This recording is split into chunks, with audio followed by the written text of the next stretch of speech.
PR পদ্ধতিতে নির্বাচন সহ অভিন্ন ৫ দফা দাবিতে দেশজুড়ে ৩ দিনের বিক্ষোভ কর্মসূচি ঘোষণা করেছে জামাত সহ ৩টি ধর্মভিত্তিক দল।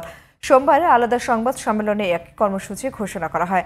দাবি আদায়ে ১৮ সেপ্টেম্বর ঢাকায়, ১৯ সেপ্টেম্বর বিভাগীয় শহর এবং ২৬ সেপ্টেম্বর জেলা উপজেলায় বিক্ষোভ করবে দলগুলো। আলো জানাচ্ছে মাহমুদ সোহেল।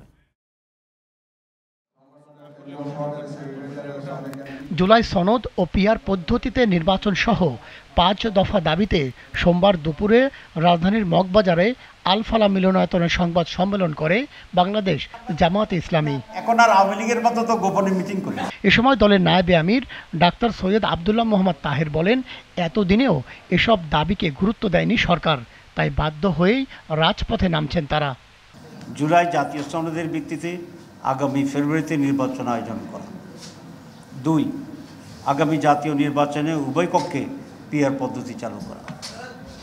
৩.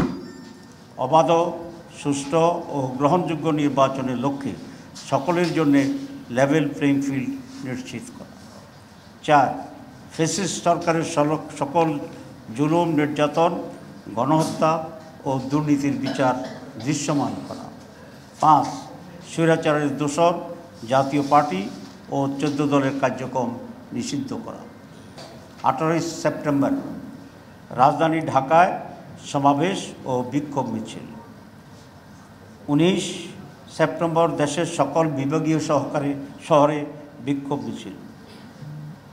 ২৬ সেপ্টেম্বর দেশের সকল জেলা উপজেলায় বিক্ষোভ মিছিল।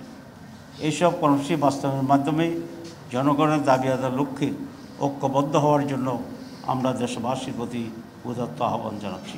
বিকেলে রাজধানীর পল্টনে নিজস্ব কার্যালয়ে পৃথক সংবাদ সম্মেলনে একই কর্মসূচি ঘোষণা করেছে খেলাফত মজলিস। অবিলম্বে জুলাই সনদ ২০২৫ ঘোষণা করা ও এর আইনি ভিত্তি প্রদান করা। Mahmud Sohel, GTV news, Dhaka.